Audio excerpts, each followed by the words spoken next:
Welcome to About the Winelands. In this show, we will be chatting to leaders, influencers, wine producers, restaurants, and other role players. Tune in every Wednesday, Friday, and Sunday for your latest episodes. You will find us on YouTube, Facebook, Instagram TV, Spotify, Apple Podcast, and Google Podcast.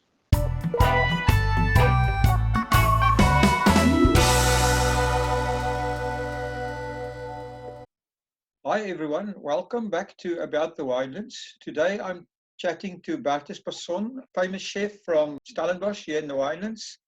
Bertus, welcome to About the Winelands. Well, it's good to be here, man. Yeah, crazy times you're living in, right? Like you said to me before we started recording, it's the longest time you've thought you'd sit down and not really be able to do anything. We are living in unprecedented times, definitely. And the reality is we're not the first people in the world that have seen any hardship. So our parents and grandparents have faced world wars and the end of apartheid and it's just like crazy things, recessions, depressions. So we too will overcome this. And every time there's been something that's changed the world, there was positives and negatives. So we just need to power forth and get through this in one piece, man. I totally agree with you. I mean, like you just said, we went through two world wars, a Great Depression, and many recessions in between. And 18 Sure. months from now, we will look back and remember the coronavirus and talk about it over a glass of wine, like we do about. I was stuck in South Africa for 8 weeks with ash cloud, and we all thought we're never going to fly again. I don't know if Yeah. people even remember that. And to make it even more interesting, I mean, in South Africa, I mean, our country has overcome so much issues in the past already, and we're overcoming issues on a daily basis in South Africa. I mean, we've got challenges that most other countries don't have. That's also true. Yeah. Poverty, challenging race relations, whatever the issue is, but South Africans are resilient, and in general, South Africans are good people, man, and we'll get through this. Oh, I'm sure. Well, Bertus, tell us a bit about yourself and how you became involved with the restaurant industry. Sure. So I was born in the Cape, but I grew up in the north, Pietersburg, Polokwane, Witbank, and Nelspruit, longest in Nelspruit. And while I was at school in Nelspruit, I started taking a subject called hotel and catering, one of the first schools in the country that offered it as a school subject. My father was an old school bank manager. So in my matric year, my standard 9 year, we were sent back to the Cape. From Nelspruit, and they didn't have the school subject at school level. I always wanted to be a chef. I knew that from young that was what I was going to do, and my parents agreed to enroll me in a college in Cape Town, and so I left school in standard 9. I completed a 7-month course with them, which wasn't a great course, but I finished it, and that was it, man. My first job was at the Royal Hotel in Ruby Castile many years ago, and then I moved to London. And I worked in some great restaurants there. And then I came back to South Africa, and then my South African career started. My first job was at Arabella, the old hotel close to Hermanus. I opened up the hotel as part of the marketing team, and then I left there and I started my first business.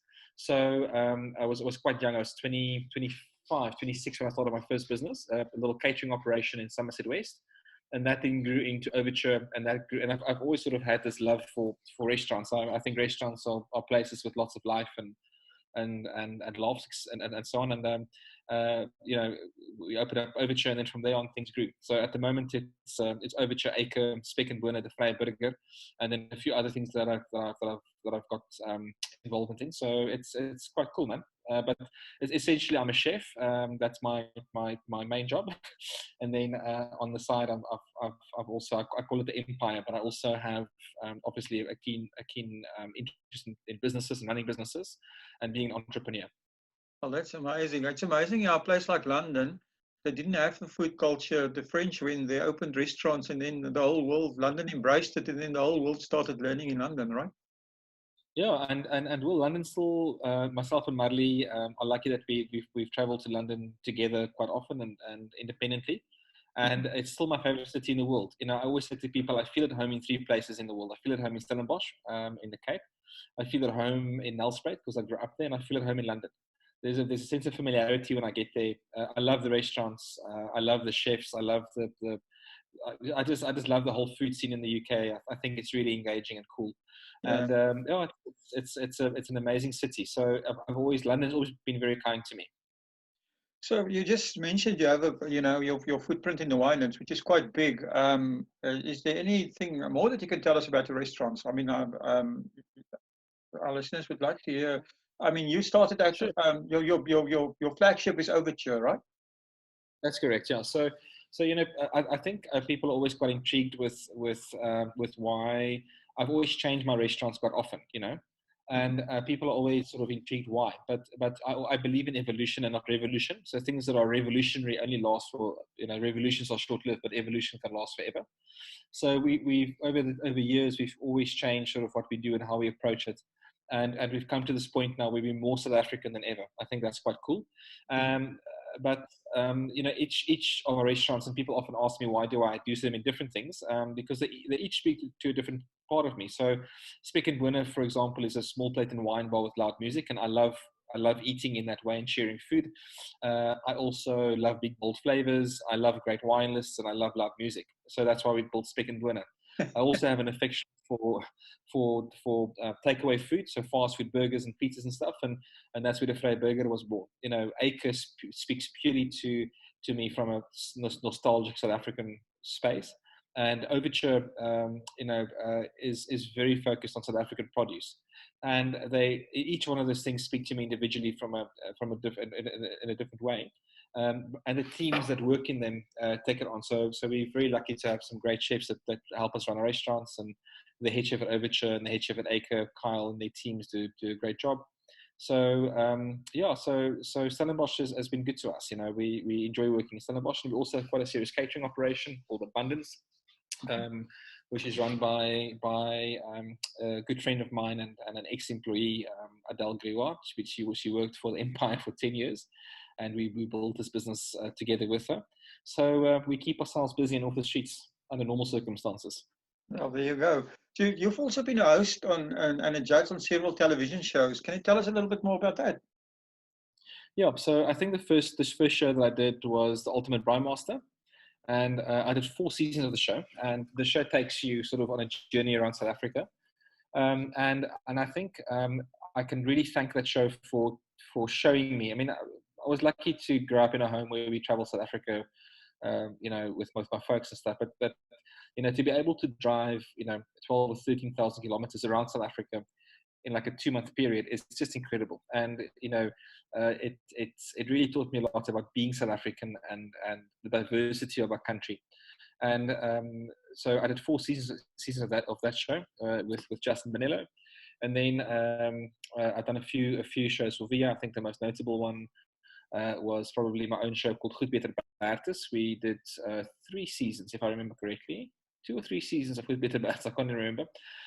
So I enjoy TV work. It's always quite cool to do, and it just exposes you to a different world. I mean, I always think that the world of the lives of cameramen and sound guys and producers is very similar to restaurateurs and chefs. We work all hours. We make magic happen with limited resources. They're quite very creative, and it's one of the few industries that you can sort of start working on a camera on a film set as a runner, and end up being the director of photography 5 years later, because you work your way up. And the same thing happens in kitchens and in restaurants. So I've grown great affection for the film industry over time. It's interesting because in a restaurant you get immediate feedback. Can immediately see the food and whether your customer enjoys it or not. Whereas in the television or the movie industry, you can spend a year making a movie and then you get feedback afterwards and nobody likes it. So your feedback loop is a bit slower. Yeah, it is, but I think it's still a process. The sort of like, I mean, Brine Master was fun. It was a big crew. It was like, I think, 80 people on the road, just a crew. Wow. And that organism moving through South Africa is quite cool. It's amazing to be part of it. And I really enjoyed my time on that show, and it was good fun. But unfortunately, I had to stop doing it because I just got too busy doing with restaurants. And our primary business is still running restaurants. It's not making TV shows. Yeah. Could you share a bit about your cookbooks and your pantry products that you sell? Of course. So we've scaled back on the pantry products a little bit. Again, the restaurants sort of take priority. I wrote the first book a few years ago called Homegrown, and it was really a great effort. A friend of mine, Russell Wasserfall, who's a crack photographer and writer, sort of convinced me that it was time to do a book. He helped me with the writing. We had a great photographer, Clegg Gunn, on board, and a stylist called Roxy Spears. And it was our first effort. And I never wanted to do chefy books. I don't want to intimidate people through food. And food for me should be relatively simple, especially if you want to encourage people at home to cook it. So the books all the recipes were aimed at keeping it simple and focused, and making sure you can get inspiration from the recipes, or at least follow part or the full recipe at home. Ingredients that are easy to find. Recipes should never span over pages. A recipe is a single page entity in my head. We assembled the same theme for the second book called Being Bertus Basson. The first book was much more focused on sort of South African nostalgic dining, and the second book a little bit more on our lives and restaurants and those sort of things. But it was wonderful, and obviously my wife Marley did a great deal of work with the books, and she's really encouraged me. I'd come home after a long day in the restaurants, and I had no interest in writing anything, and she would sort of force my hand and type while I talked, and it was quite cool. So she's always been very encouraging with those sort of projects, and helping me make dreams become reality. So talking about that, Bertus, your cooking philosophy, how would you sum that up? Well, I think there's a few things. So the first is definitely be true to who you are, so be authentic, and in my case, it's being South African, and it is who I am. And we in South Africa, what excites me about South Africa and being South African is that we're one nation, but we have several different cultural backgrounds in South Africa, and it's not a point of difference; it's actually a point of celebration. So the fact that I'm Afrikaans oak that grew up in Nelspruit shaped the way that I view food and that I cook. But as a South African, I'm so stoked that I can celebrate other people's and other cultural cuisines under the one flag of being South African. So I can eat Indian food and feel quite at home. I can go to the Burger and have an amazing meal and think, it's part of who I am. African food, indigenous ingredients. So that's like the first thing is be who you are. I think the second thing that's extremely important to me is produce. So you're only as good as the product that you use, and we choose to focus on local suppliers. So the bulk of our produce is locally farmed, fished, hunted, sourced, and you won't find salmon on any of our menus that's imported from Norway, like any of that sort of nonsense. It's all just about local and fresh. And then I think the last thing that's important to me is seasonality. So you won't find strawberries in our kitchens in the middle of winter. We really try and keep things to be of food and cooking to be as seasonal as possible. So I think it's those sort of three things. It's about being authentic, being true to you are, great ingredients, and then being seasonal. And in all of our kitchens, there's these little signs up that says balance, intention, and I forgot it. What the last thing is. But it's quite important for us to sort of like always be balanced. Everything we do is intentional as well. It's balance and intention is very important. Just a quick interruption, but I do need to remind you that we are currently in a very difficult time. The South African government has set up a fund where businesses and individuals can donate to support their country through this crisis. Go to the website now and add your small donation. www.solidarityfund.co.za. Please join us all in the fight against COVID-19. That is at www.solidarityfund.co.za. Now, let's get on with the show.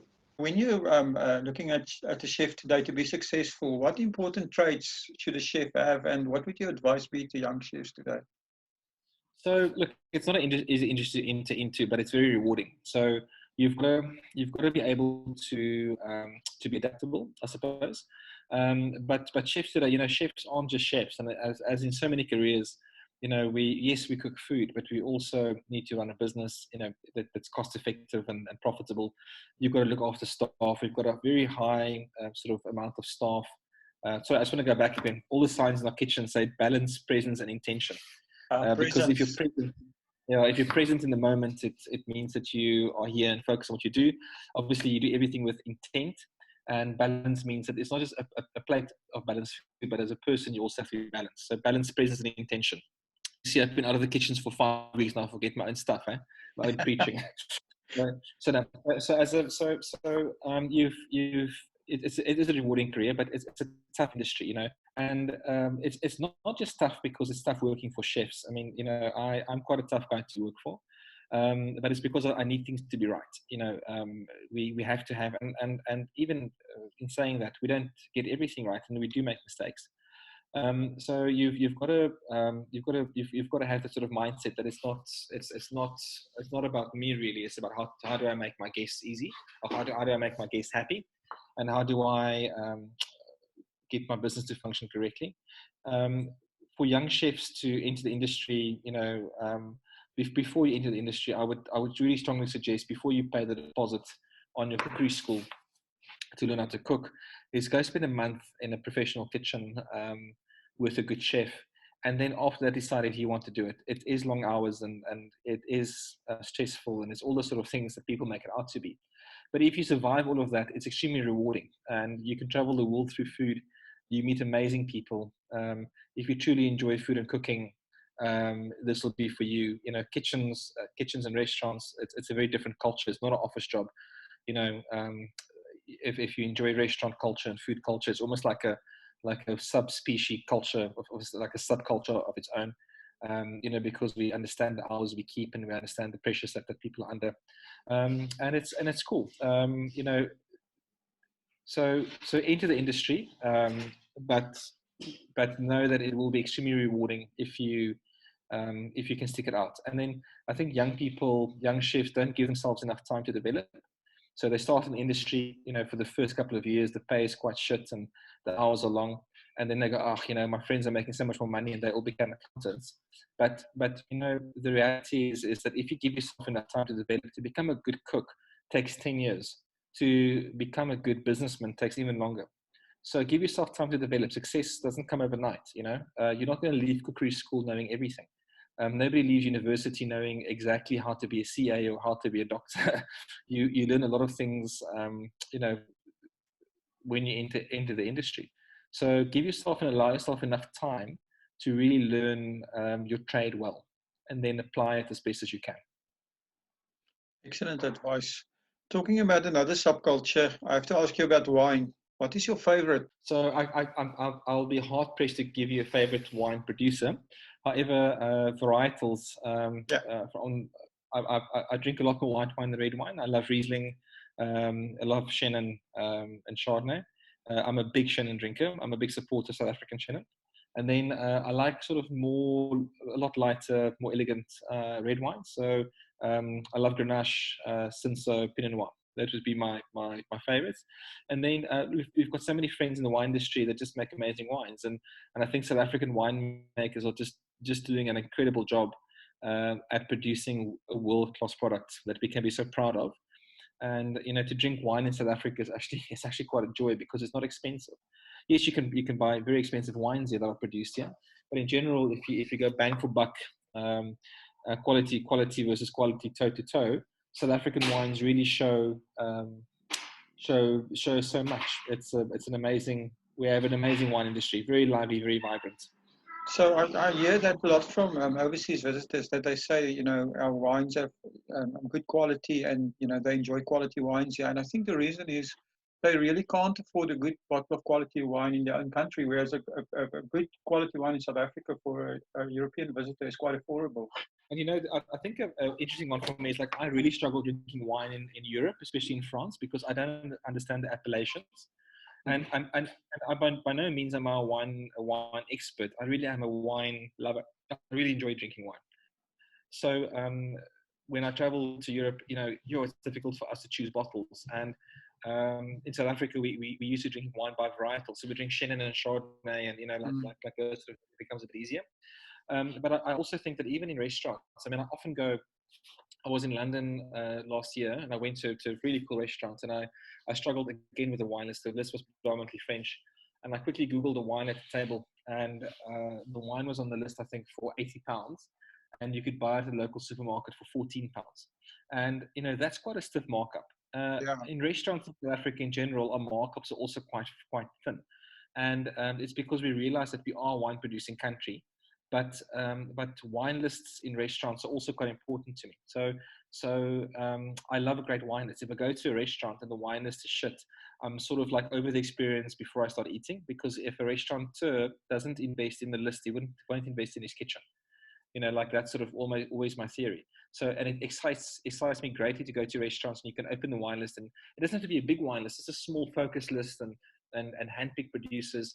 And you can see that they focus on the wine list, and you can then usually expect a better meal, because if people are wine focused, they usually are also food focused, because they focus on the guest experience. How do you experience the wine list, and how would you experience the cooking?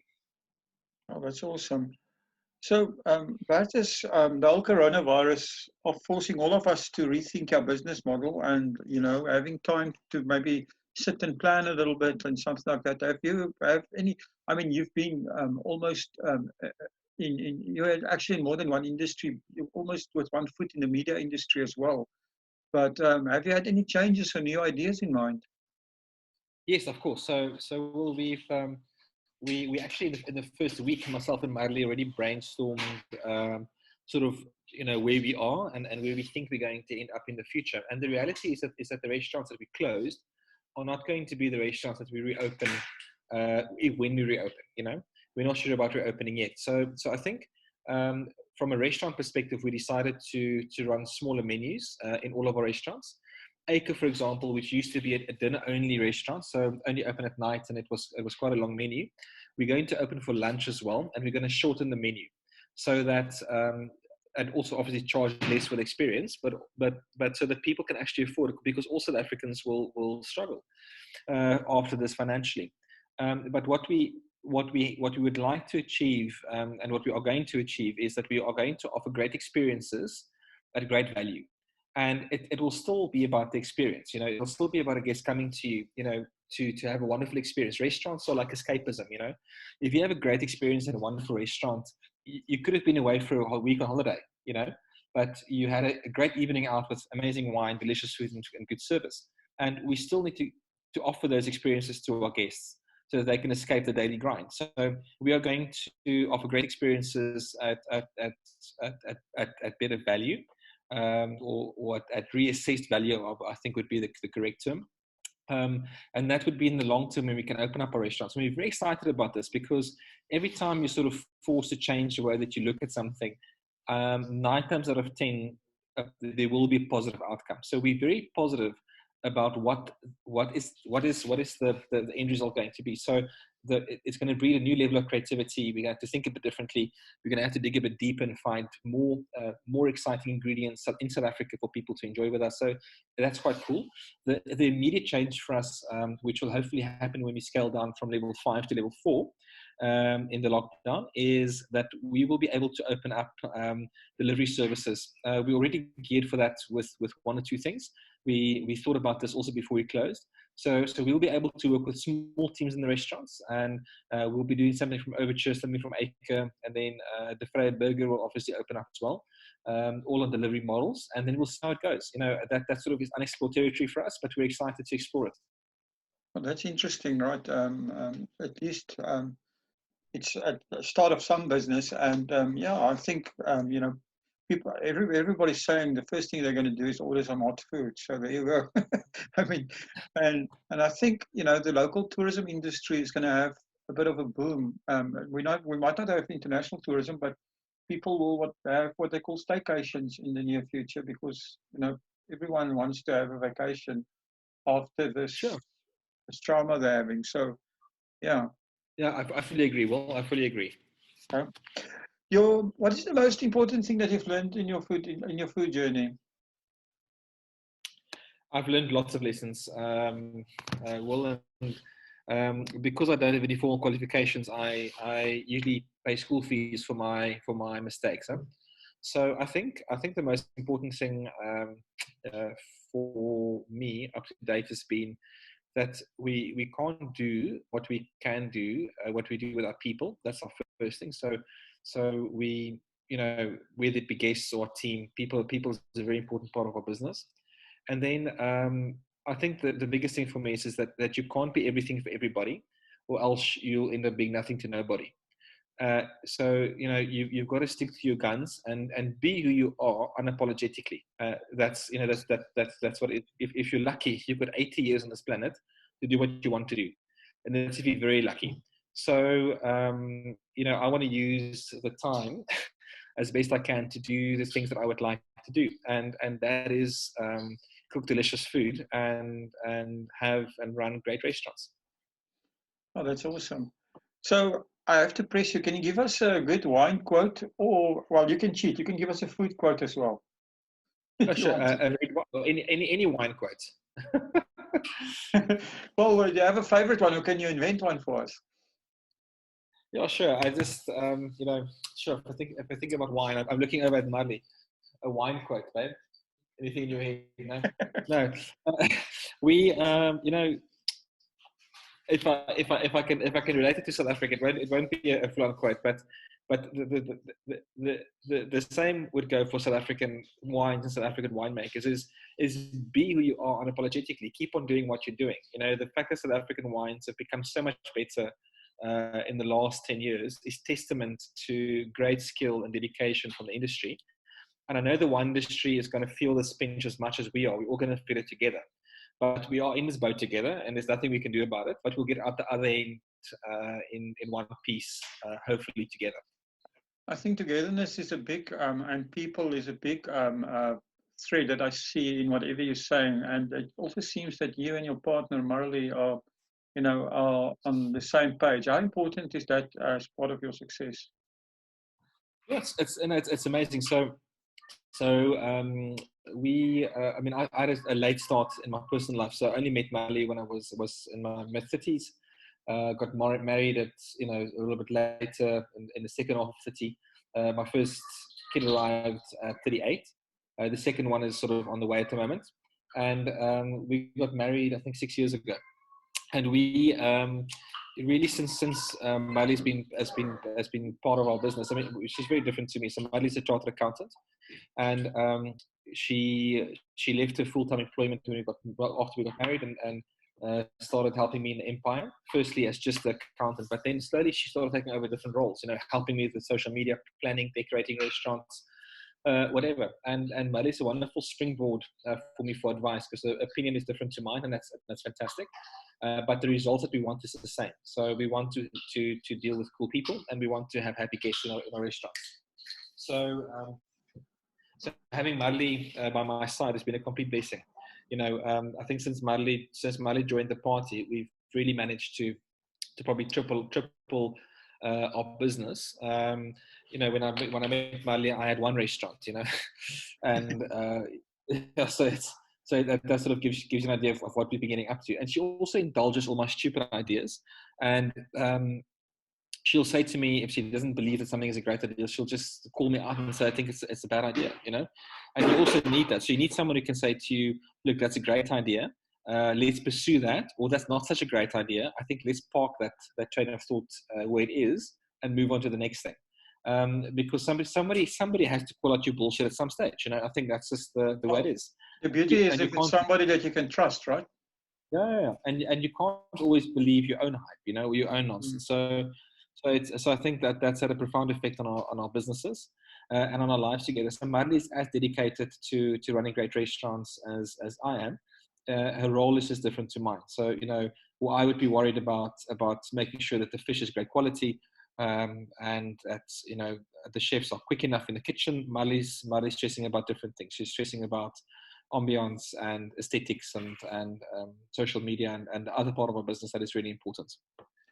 Oh, that's awesome. Bertus, it's been a pleasure. If people want to get hold of you, how did they get hold of your, how did they get to know more?